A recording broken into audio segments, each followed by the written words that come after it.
Jordan Paul Checkitts.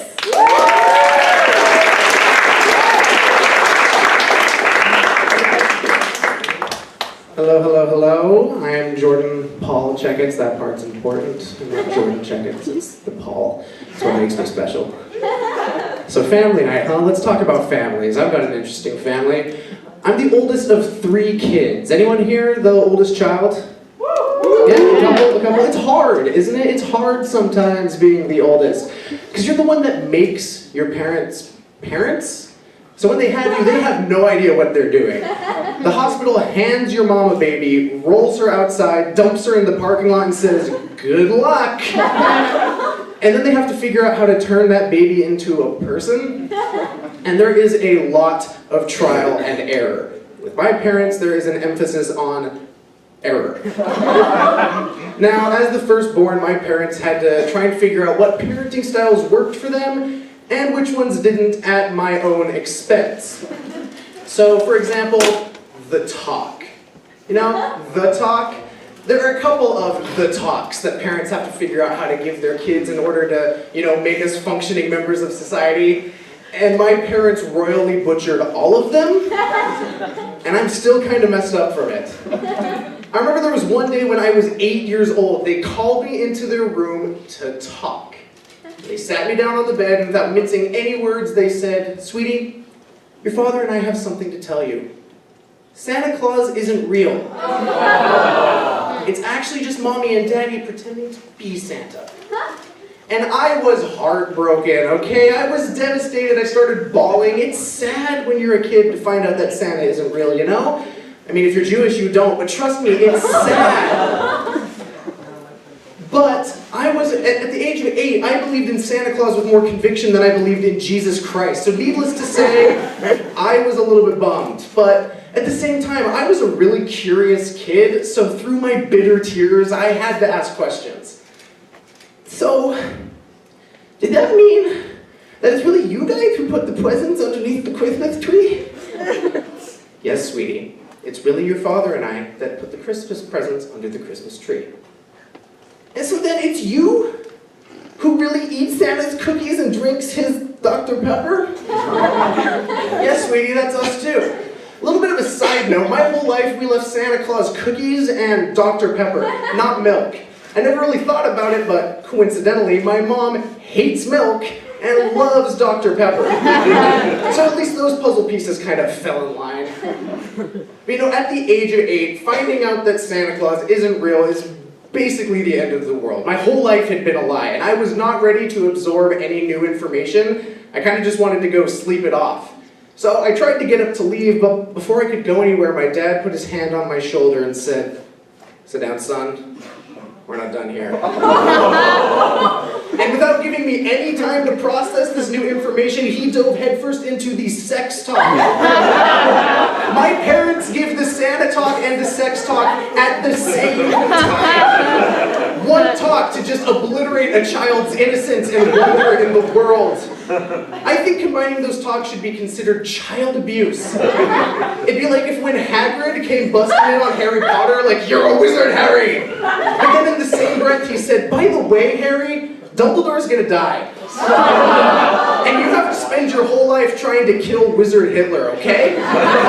Like, slow down, man. We don't even know who Dumbledore is yet. The kid just found out he's a wizard. You're gonna split the rest of that shit up into, I don't know, like 7 books or maybe 8 movies? But it is a little bit different, I guess, because, Hagrid brought magic into Harry's life. My parents just took it all away. And you gotta remember, I was 8. That might be old enough for the Santa talk, but I was nowhere near puberty yet. I still thought my penis was called my dilly dink. I was not ready for the sex talk. God. But again, I was a curious kid, so I had to ask questions. Dad? Yes, Jordan? So, what's sperm? Son. Sperm is the milky white substance that a man ejaculates from his penis into a woman during sexual intercourse. And I thought about that for a second. I thought long and hard.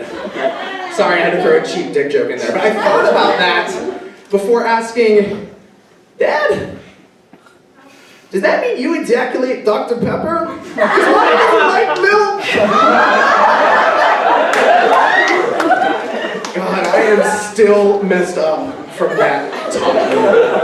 To this day, I can't see anything to do with Santa Claus without thinking about sex. And the reverse is also true. I can't finish unless I picture Santa Claus. Which is horrible. I'll have a girl over and she's like, so, would it help if I called you Daddy? And I'm like, no, I'm not really into that whole daddy thing, but Father Christmas might work. And then things are getting hot and heavy and she tells me to shout her name and I'm just back there like, on Dasher, on Dancer, oh, Santa, baby, hurry down my chimney tonight. Gosh, guess where I'm flying for Thanksgiving tomorrow, you guys? Santa Barbara. I'm going to be around my entire family, grandparents, and little cousins in a place called Santa Barbara. I'm going to be at like full North Pole the whole time I'm there. Glaring at my parents across the dinner table like, you did this to me. The worst part about this story is that my parents just thought, well, that worked. And they did the same thing for both of my siblings. Boom, Santa, kapow, sex, childhood, over. KO. The Christmas season is really weird at my house. No, but I am excited for Thanksgiving though. I'm flying to Santa Barbara and I'm spending Thanksgiving with my entire dad's side of my family, which is great. I love my family, I love spending time with them, and I'm very thankful for them. Wholesome. Want to know something I'm not thankful for this holiday season? Genetics. Who here has heard of a little thing called 23andMe? A couple of people? If you haven't, 23andMe is a DNA test where you send in a sample of your spit, and they send you back the results of what you are. Basically, it's a way for ethnically ambiguous people to learn the beautiful and storied past of their ancestors. And it's a way for white people to be super disappointed when we find out, damn, we're white! Now, that's not exactly what happened with me. I've kind of come to terms with how white my family is. So it's not like I expected the results to come back like, I don't know if you knew this, Jordan, but you're 100% sub-Saharan Africa. And I'd just be like, yeah, man, I know, look at me. Wakanda forever, y'all. No, it came back like Holland and Germany and the UK, just shamelessly white. That part wasn't a surprise, but what was a surprise was the rest of the results. I learned a lot about my genetic history the day I got those results, and none of it was good. Let's see, apart from being white, yuck, I found out that I am genetically predisposed for alcoholism and obesity, and that I would likely suffer from anger issues later in life.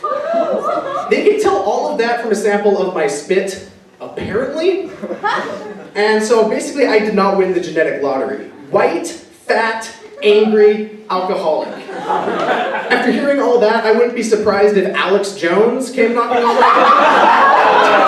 my door saying, I'm your real father, you son of a bitch!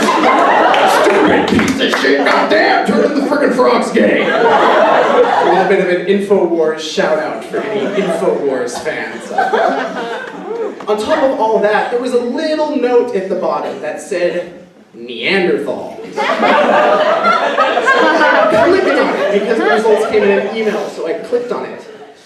I'm at about 4% caveman, 4% Neanderthal. That doesn't sound like much, but I looked it up, and that is more than 85% of you normal people. God, 4% caveman. After hearing that, apparently I'm just another link in a long line of pale, overweight, irritable, booze-soaked cavemen, and I am now positive that Alex Jones is my real father. Because that could be the title of his autobiography. Now, it did explain a lot, though. I have to admit that it explained a lot. The whole Neanderthal thing. My broad shoulders, my big hairy feet, my natural God-given talent for hunting woolly mammoths. I recently told a friend that I took this test, and he told me that he just found out that his great-great-grandfather was none other than US President Theodore Roosevelt. Right? That's pretty badass to find out you're related to someone of such historical significance as a US president. So I had to try and show him up. So I said, oh yeah? Turns out I've got a famous relative too. Yeah, my great-great-great-great-great-great-great-great-great-great-great-great, I'm gonna see how long you guys let me do this, great-great-great-great-grandfather. Yeah, you might know him from the chewable vitamins. A little thing called Fruity Pebbles. He coined the term yabba dabba doo, it's no big deal. I think the worst part about finding out that I'm a caveman, though, is I don't know what to do with the information. You know, it's not like I can go out and get in touch with my roots. For example, if you found out that you were Scottish, you could do something about that. You could get on a plane, fly to Scotland, put on a kilt, learn the bagpipes, and eat haggis all day long. And it would be great for you to find out who you are. What am I supposed to do? Squat over a fire, paint the walls of a cave, and grunt incomprehensibly at women? I mean, okay, yeah, I do that last part. And I guess it's nice to know that there's a genetic reason for why I have 0 moves with the ladies. Because whenever I see someone attractive, my brain just shuts down and goes full Paleolithic, like, me, Jordan. Which is a great opener, by the way. Fellas, I suggest you use that. Me think you very pretty. You come back me place, add me on Snapchat. I cook you nice meal. Maybe later you dress like Santa Claus. Have some of me Dr. Pepper. Yeah, Jesus, I know, that's all I've got. Thank you.